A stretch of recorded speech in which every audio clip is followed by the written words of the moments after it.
It's time once again to turn back the clock and take a look at Swindon from a time gone by. More Swindon Through the Years, comparing the images from the past with those of a modern Swindon. And this time we're turning back the clock to the 1990s. It was boom time for Swindon, expansion, conversion and improvements, all captured by the Swindon cable cameras for the weekly news programme This is Swindon. We now look back at some of those images, capturing a town in transition, frozen in time, in more Swindon Through the Years.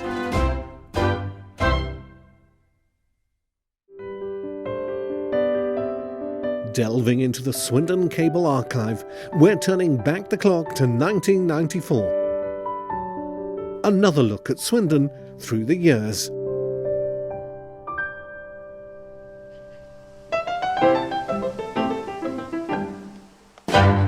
I wonder if you can guess our modern location. It's another mini office block, and this one played a part in toy history. The world-famous Bluebird Toys was based here back in 1994. The office is known as the Mulberry Building in Kembrey Park. Here's how it looked back in 1994. At its peak, the company employed 300 people in Swindon. We previously saw the factory on the Cheney Manor Industrial Estate with a production line making the now famous Big Yellow Teapot. Other products included the Big Red Fun Bus and Big Jumbo, the a la carte kitchen and the Polly Pocket range. Our pictures from over 27 years ago show this was the Swindon head office. The company was acquired by the US toy company Mattel in 1988 and it closed its Swindon headquarters, offering redundancy packages to all those who didn't transfer to the Mattel headquarters. Our modern view shows that the offices have had a makeover. It's still called the Mulberry Building, but now new plants and trees, slightly more exotic than the old ones, grow around the building.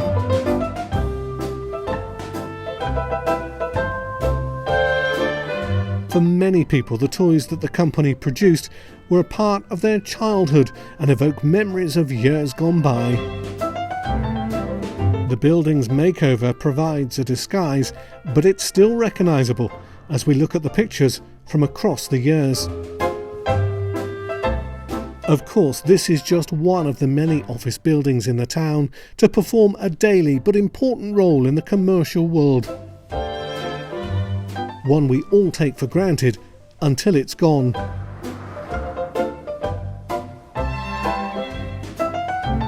The modern scene certainly makes for an interesting comparison.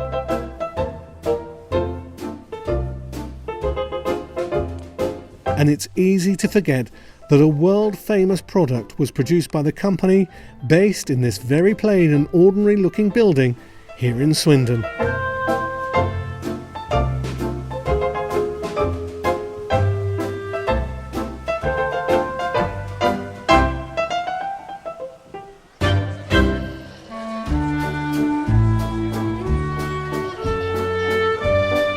Here's our modern view of the town centre location, known as the Parade, and this too a slice of history, following the closure of our major Debenham store. Part of the parade carries pedestrians under the main road towards the bus station and railway stations, and provides an important link for office workers making their way into town. At one point, Swindon had several underpasses, and in the interest of safety, most of those have now disappeared. However, at the moment, this one still exists. The walls are tiled with examples of locomotives from the Great Western Railway. Early plans for redevelopment of this area means that the underpass will disappear and pedestrians will once again be taken across at road level.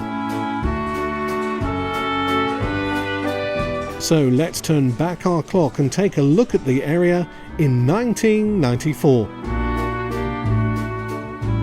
We see that not too much has changed. The front of the Debenham store shows that the sign has been modernised and shops in the distance have disappeared as the nationwide building society expanded. It's always a busy area at lunchtime, when workers from nearby offices get to pop into town for lunch or perhaps some shopping. In the background we see one of the few fruit and veg shops in the town, which has now disappeared, along with Mann the jewellers. It will be interesting to see just how the area changes in future years, especially now the Debenham store has closed, a crushing blow for town centre shopping, and sad for Swindon to lose another of its department stores.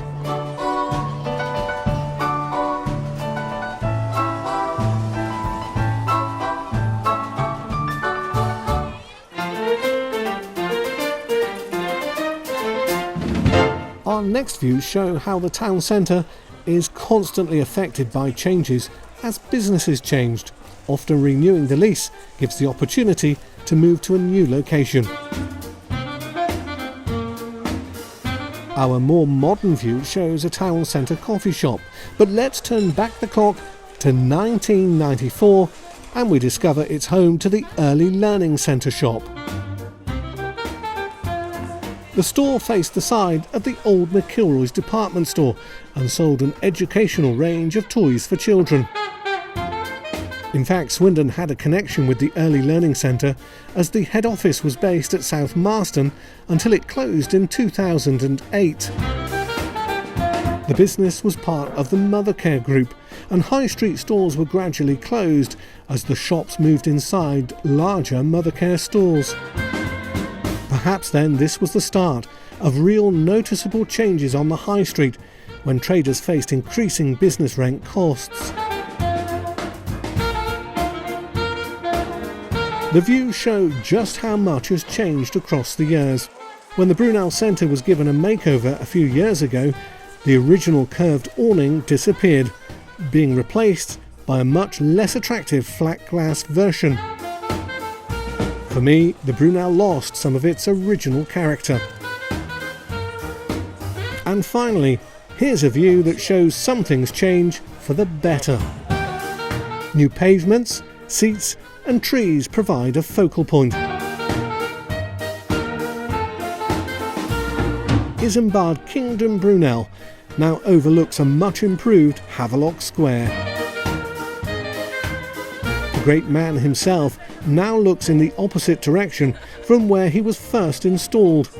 He now faces the Brunel Centre and beyond that his once famous railway works, and stands as a reminder of Swindon's important railway heritage. And a reminder of just how the town has transformed across the years with the passing of time. Changes that we continue to chart in Swindon through the years.